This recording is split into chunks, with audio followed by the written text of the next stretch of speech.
Thank you for joining us for Ask the Experts, Reopening the Office. The coronavirus pandemic continues to shape aspects of daily life for businesses, communities, and individuals around the world.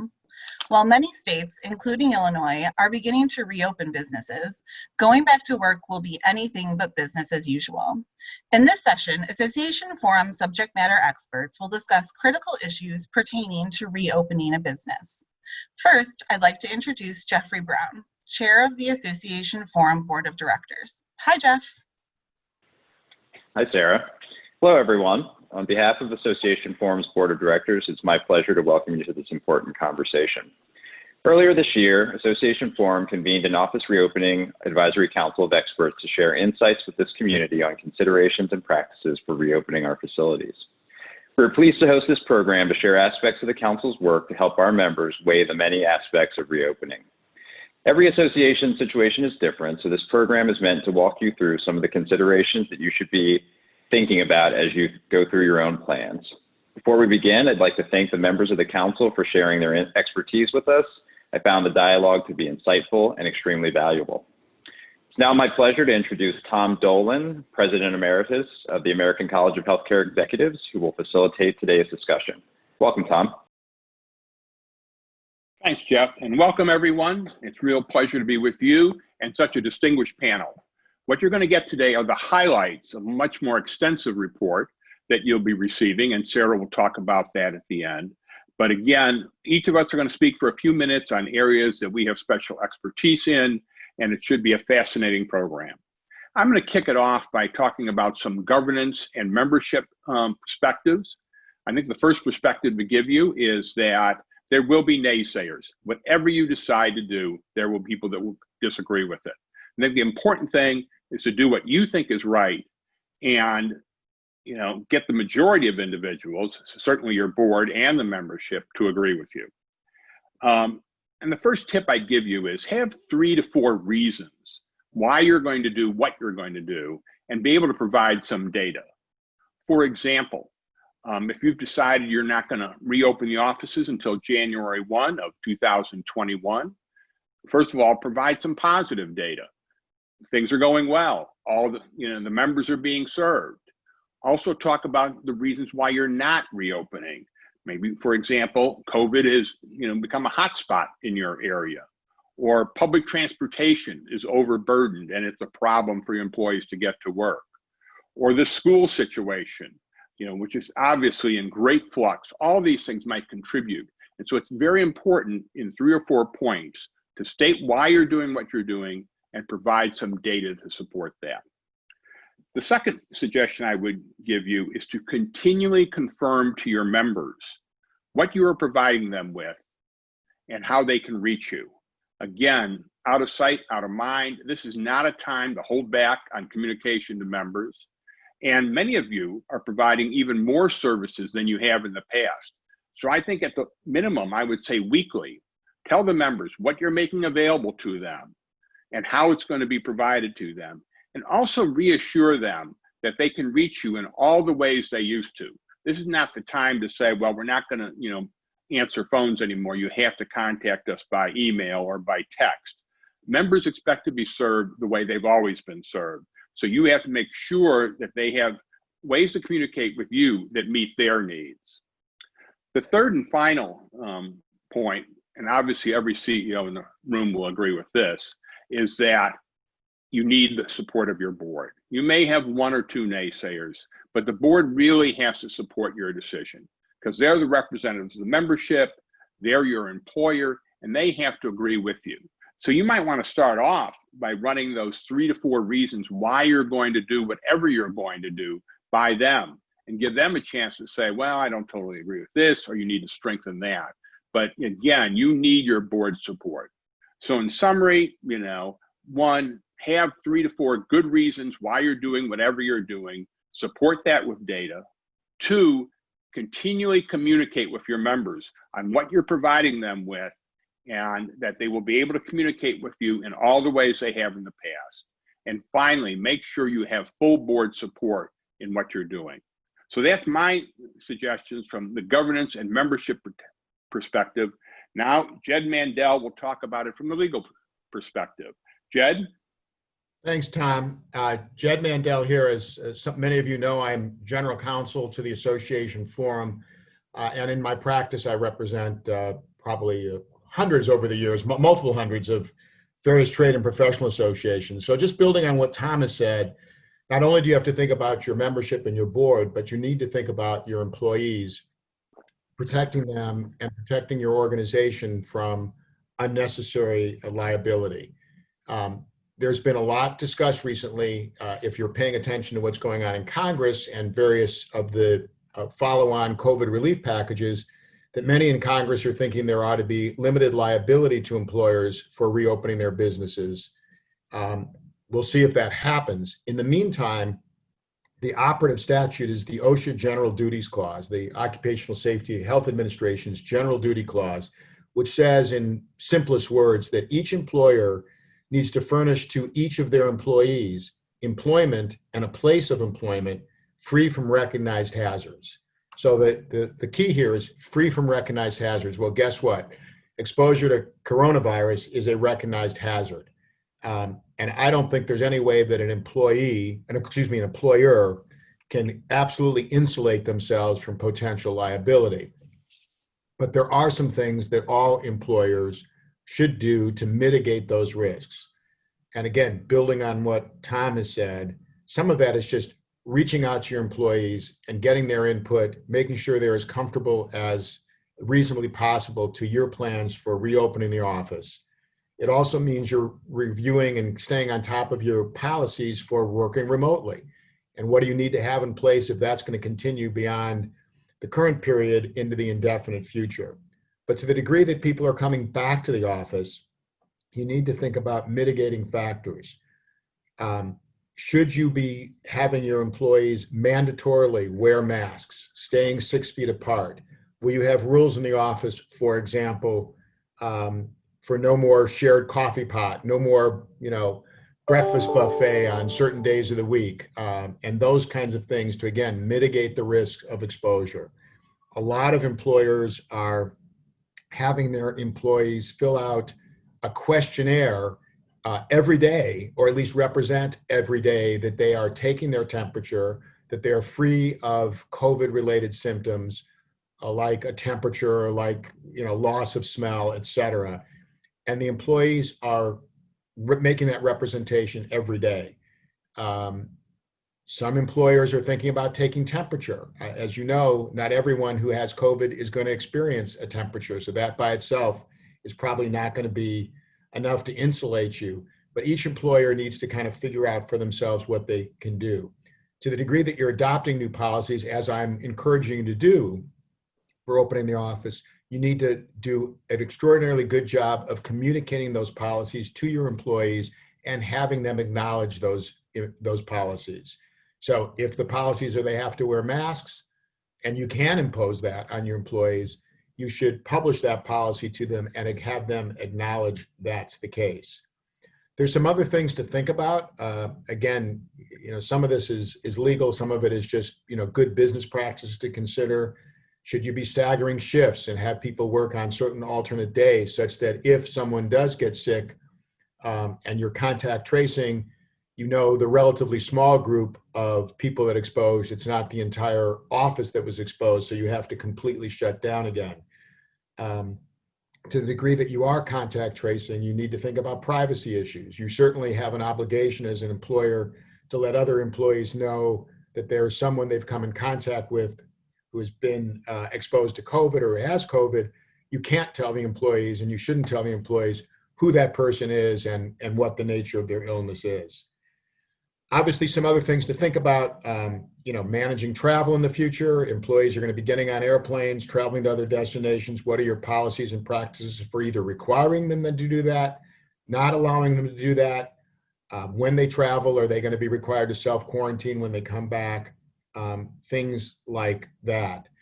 All of this has a degree of practicality associated with it. I don't think there's any sort of magic fix that's going to insulate you from liability. But I do think you need to communicate well with your employees, get their input, and of course, keep the board informed as to what your practices are.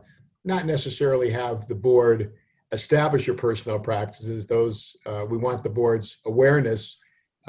They shouldn't necessarily be doing your job for you. So again, Tom, a couple of thoughts. I'll pass it back to you. Well, thank you, Jed. Obviously, there are construction issues related to COVID-19, and we're delighted to have Kevin Koronkowski with us. Kevin? Thanks, Tom. As Tom mentioned, my name is Kevin Koronkowski. I'm a project executive with Executive Construction. Been with the company now for about 13 years, all of which have been spent in the interiors world here in Chicago. So this hits very close to home for us. And just as most of you know, under the executive order from the governor and the mayor, construction has been considered an essential business. So we've been able to operate and maintain operations throughout the COVID-19 pandemic. When all of this was coming about, really the main primary focus was how do we go to work and how do we go to work safely, for our employees as well as our trade contractor employees. So our management had to react quickly and swiftly to come up with a new plan, a new safety policy to prevent the spread of COVID, as well as have a procedural process in place to respond to a positive COVID case that may arise on our job site. So there's a lot of steps that were implemented in a quick fashion to make sure that we could respond timely to that. In a way, construction can kind of be considered as a successful case study of working in close proximity to others that can kind of be translated into the office environment in some regard. What we've started to see and get requests for are elements of addressing touch surfaces, so foot pulls on doors, auto door operators, wave sensors, things like that, that people have started to implement to be able to prepare for coming back into the office. Also, from a ventilation standpoint, there's some new technology, or not necessarily new technology, but technology that has typically been implemented in healthcare and more critical environments that is now starting to be introduced into the office and corporate environment to react and kind of prevent the spread of this disease, such as bipolar ionization units, UV fan filters, things like that are recirculating air and filtering that air. I'm sure Raj will touch a little bit on that a little bit later. But those types of things are what we're seeing to kind of prepare and brace from a construction perspective for that return to work. As these different solutions are explored, it's really important to consider the schedule for implementing these changes. Specifically, as more of these solutions are explored, there's going to be less availability of those materials. So lead time is something that needs to be kind of planned for in anticipation of that return to work and what that timeline looks like, as well as the timeline for implementation. Going back to the workforce discussion, there needs to be some float kind of built into that construction duration to make sure that you can account for potential shutdowns of the site, reacting to potential positive cases that arise, as well as the supply chain. We've noticed, some manufacturers in plants, tend to shut down when they're in production of your materials. So we need to have that float kind of built in and planned for in the schedule once people do start coming into that office environment. So the good news is that right now construction is able to proceed. So it's a great time for organizations to kind of get some of that planned work completed in environments that are not completely occupied, so you can do more work during the day, kind of get some of those noisy activities out of the way with minimizing the impact to the overall business operation. So I'll turn it back over to Tom. Okay. Thank you, Kevin. Now for a real estate perspective, we're going to turn to Gregg Witt. Gregg? Thanks, Tom. Appreciate being included in today's conversation. I'm Gregg Witt. I'm with CBRE. I'm a commercial real estate broker that specializes in working with associations on office space requirements. CBE's pushed a lot of information about returning to the workplace, which we've shared with many people that may be looking at this webinar. But through our own experiences in our network of offices, we've also had some learning lessons. Early on, we determined that there were going to be 3 stages on the reopening journey. I think we've been talking much about this since March. The first was obviously planning for the return to the workplace. We're hearing anecdotally that this has probably been set back from everybody's original schedule. bringing employees back to the office is the second step in this, and when, how, and who comes back to the office, which has been talked about a little bit already.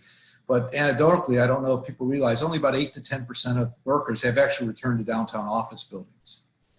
And then the final stage of returning is the ongoing workplace management evolution. Everybody needs to be prepared to call an audible until COVID gets under control and people are returning to work in some various form or fashion.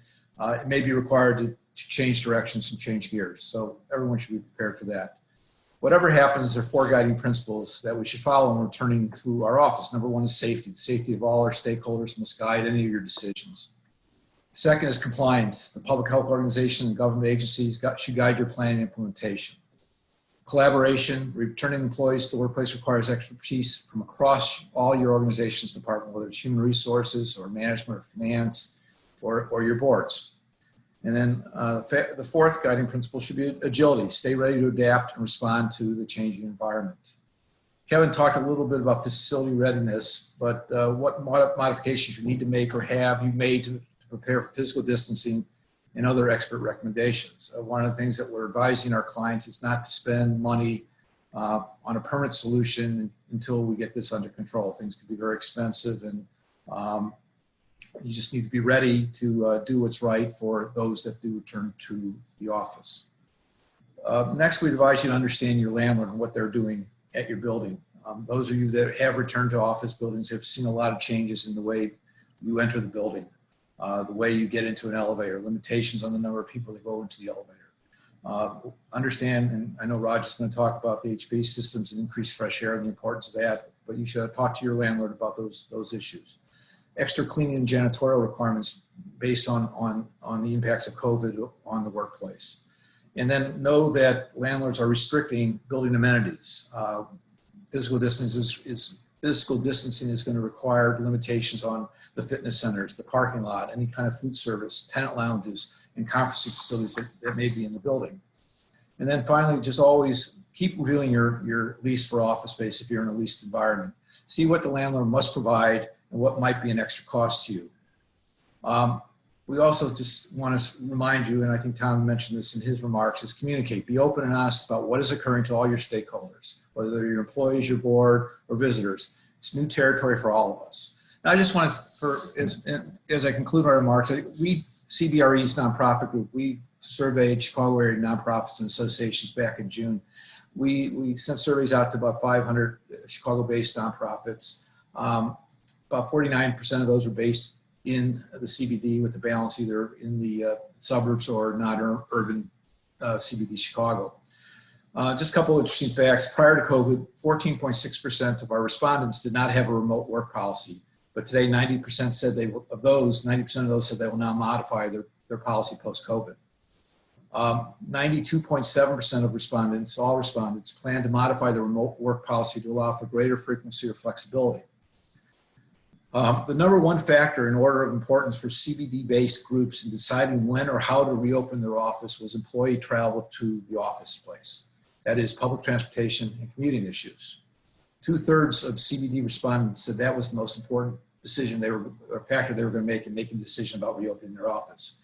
As it relates to suburban organizations, the number 1 factor for those organizations was wellness checks for their employees. How people come back. Do they have temperatures? What kind of checklist do they have to do before they can come back to the office? Nearly half of the suburban respondents said that was most important. And then finally, one final statistic regarding importance of groups returning to the office. Those with large staff were more concerned about wellness checks for employees as well. More than half of those respondents, 100 staff or more, thought that wellness checks was most important. So when this survey was completed in June, 12.7% said they never closed their office. 21.8% said they would open as soon as possible and allowed. 40% said they would open in the 3rd quarter. 9.1% said they would open the 4th quarter. We're speculating now that for the most part, most of these have been delayed until probably the 1st of the year. So that's all I have, Tom. Okay. Well, thanks, Greg. Let's talk about air quality now. We're delighted to have Raj Gupta with us. Raj? Yes, Tom, thank you. And it's a pleasure to be here. And I am the executive chairman of a consulting engineering company called ESD. And so we do focus on the infrastructure of buildings with a special emphasis on indoor air quality. And that's what I'm going to talk about today as it relates to COVID-19. So the CDC and the World Health Organization both agree that airborne transmission of COVID-19 is a possibility. And our chances of contracting the virus go up depending on the dose of the virus and the amount of time that we're exposed to it in the space. So therefore, what we do with HVAC systems is we try to dilute the concentration of the contaminants in the space. And there's really three strategies to do that. One is by introducing more fresh air. Two is by improving filtration. And three is by utilizing air cleaners. And I'll just talk briefly about each of those right now. So when we talk about fresh air, you know, most of the people in the audience, it's my understanding, rent their space. And so as Gregg said, you want to check with your landlord to make sure that they're increasing the amount of outside air ventilation that they're bringing into the space. Because what that does is when you bring in more fresh air, you are diluting the concentration of the contaminants. ASHRAE, which is our trade organization, also recommends that we run these systems longer, perhaps an hour before everyone gets to the office and an hour afterwards to further clean out the air, flush out the air. And since we're pressurizing the building more by bringing more outside air, that means we could turn up our exhaust systems as well. So in key areas like bathrooms or places where people congregate, perhaps in cafeterias, we want to see if we can turn up the exhaust fans because after all, that air goes directly outside. So that's how we introduce more fresh air and filtration. You may have heard about this, that we want to encourage landlords to increase the efficiency of their air filters. And so you may have heard about MERV ratings. In general, the higher the MERV rating, the more efficient the filter is. And ASHRAE recommends going to what's called a MERV 13 filter because it does a very, very good job of getting the small particles, which is the virus is comprised of, these tiny, tiny particles that will just go right through a conventional filter. A MERV 13 filter is good at capturing that. Also within your spaces, if you have conference rooms, places where people congregate, you may want to consider portable air filters that have HEPA filters. And so those are the best type of filters that are out there. They usually can't go into a commercial building because of the high pressure drop, but you can use them locally as well. And so others have talked about air cleaners. And so whether it's UV, bipolar ionization, there's a whole bunch of different products that are out there now. And what these do is they actually deactivate the virus. So when the virus gets into our system, it attaches to cells and reproduces. What UV and bipolar systems do is they actually prevent the virus's ability to be able to do that by deactivating it. Just things to be cautious about with that. UV light direct exposure is not good for our eyes and also can cause sunburn. Some of these products create ozone, which is not good. And so you have to be very, very careful about how these get deployed and their specific usage.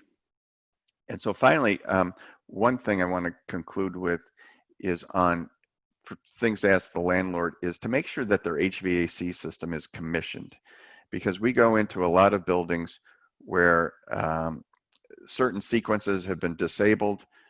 There was talk about liability, earlier in this broadcast. What we want to make sure is that the landlord has commissioned their HVAC system. There's a bunch of moving parts like a car, and an HVAC system needs a tune-up every year.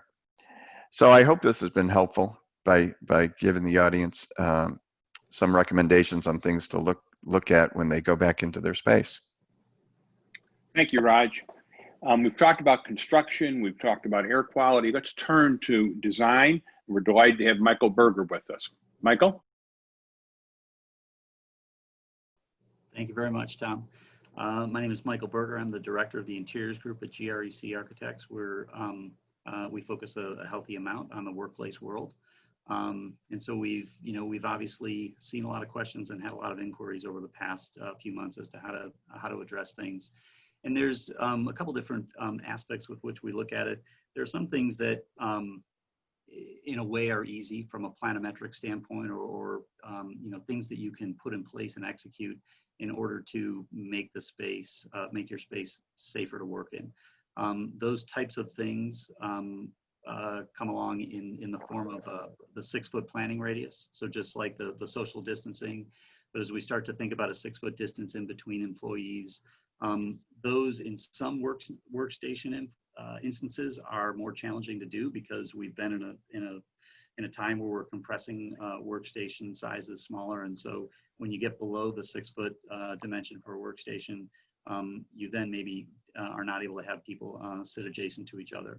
So one method to work within that without sort of, tearing up all the furniture and redoing it is having people, like, as it was mentioned earlier, having people potentially work in shifts. So then you don't have people that are sitting right next to each other. Another tactic, another tool in that to execute is to look at one-way traffic through the office. So making sure that people are moving through in one specific way and not bumping into each other. Wherever possible, to kind of carry on with what Raj was saying, if there's a possibility to have access to outdoor space, obviously that's ideal, to get people, out away from their desk. And then there also certainly needs to be considerations that happen with conference room usage and understanding, the density inside of those conference rooms. We've seen those, to be planned or to chairs are pulled out, so maybe only 50% of the conference room is used. And then still inside of that, in most instances, we've heard the clients are saying that they're still having people wear masks when they're inside of the conference room, so inside of the office. So we can put solutions in place to make the workplace safer and amenable to people being in. Some of the things, though, that we all come to is to sort of understand what people's attitudes are about coming into the space. And this picks up a little bit in some of the HR issues and things that have been talked about previously. But I think it's always important to understand how everybody's experience in returning to the office is completely different. There's the single person working at home who maybe hasn't been out of their office or out of their home, to someone like myself who has 3 kids, and there's been a steady flow of in and out and trips to the grocery store and what have you. And again, some of my coworkers are not on that same thing. So there's in terms of returning to the office, there's always, it's important to keep in mind that that everyone is coming at it from a different perspective. And so then the last thing, or the last aspect that we think about is, why is it that people are coming back to the office? Most instances we've certainly seen people demonstrate that work is able to get done in a remote fashion. And so there was a study that was done and a really interesting note that we found, that the top age, of employee that was excited to return back to the office was actually the younger generation. So people let's just say people in their 20s roughly. I personally found that interesting. It's the 20-year-olds in our office who are more adept at technology and and have no issues with sort of being zoomed in, remoted in, what have you.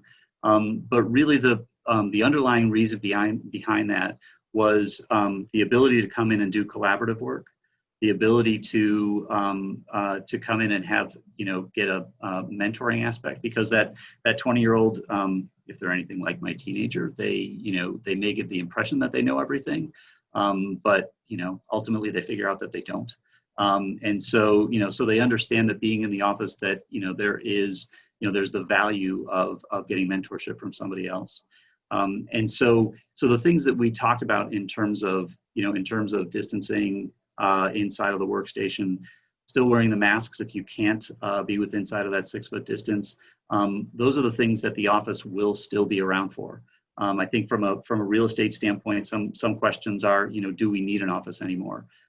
We definitely think that there will still be a need for an office because of these things like socialization, collaborative work, really imbuing the company's culture and getting everybody to really sort of understand what the mission and values of the company are.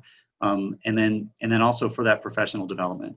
People join an organization because they want to grow and they want to advance to the next step.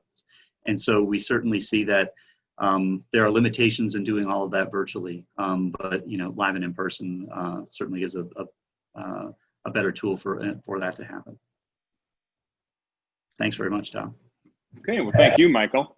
Our last speaker is going to cover the sanitation and cleanliness issues related to COVID-19. John Barrett. John? Thanks, Tom. Well, hi, everybody. I'm John Barrett. I'm the Executive Director of ISSA, and ISSA is the trade association for the cleaning industry.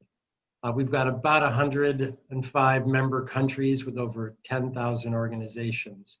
And I can tell you that if we've learned anything about this virus, it's the importance of pre-planning and having meaningful contingency plans. So spoiler alert, right? Everybody now is a cleaner, and engaged employees are part of the solution. So it's going to be crucial as folks go back to work to have wipes and easy to use disinfectants on hand, as well as the proper PPE. And look, masks are great, but masks and face shields are even better. Communicate, communicate, communicate, not just about what your HR policies are, but how people can protect themselves. Keep it fresh and keep it frequent. So for example, what will you do if your desired cleaning products are difficult to obtain? I mean, it's clear it's no secret that there have been meaningful disruptions in the supply chains, and most supply chains are still stressed. The key, of course, is to use only EPA-approved chemistry. And here's a clue. If it's not EPA approved, that means having an EPA number, then it's probably not going to be effective. We're also seeing even EPA-approved chemistry being used off-label, and that's equally dangerous. So please, read the label and stick to the instructions. Also, and frighteningly so, as a trade association, we're seeing all sorts of reports of people trying to sell what is basically snake oil. Don't fall for it, because as you might expect, if it sounds too good to be true, well, it probably is. What will you do if someone in the office becomes sick? How will you isolate them, help transport them, help them get the medical attention they need? Will you quarantine? Who and for how long? Jed talked about this. Written policies make all the difference if you find you get struck. And if your own staff is cleaning, it's essential that they get trained. And if you have a service provider or a contract service organization, demand proof of their training. Probably the single best thing employers can do is to actually demand third-party accreditation, like GBAC Star. It gives your employees and customers the comfort of knowing that you are serious about their safety. Now, the good news is Association Forum has created a very special relationship with GBAC Star, and that stands for the Global Biorisk Advisory Council, to ensure individuals and buildings can get trained and accredited. And the program costs, frankly, are so modest, there's no reason not to do it. So, contact your representative at Association Forum for a special code that you can use. If you want to know more about GBAC, you can find that at gbac.org. But look, I mean, in closing, everything you can do that's proactive will help. We would also encourage your staff to get the flu vaccine this year. And this year's campaign will begin earlier than ever. So I guess in closing, I would offer the following. Go forward with confidence. This virus is actually very easy to kill. It's an envelope virus, but you got to be prepared and you got to use the right stuff. Tom? Okay, thank you, John. And let me put in another plug for a comment that John made. This is the year not to skip the flu shot. All the experts are predicting it's going to be a very difficult fall. I just recently looked up, starting in September, that's when you should probably be getting it. And again, you don't want to be one of those people where you don't know if you have the flu or you have COVID-19. So that's extremely important. I want to thank all of our experts for highlighting their components of the report. They did a terrific job.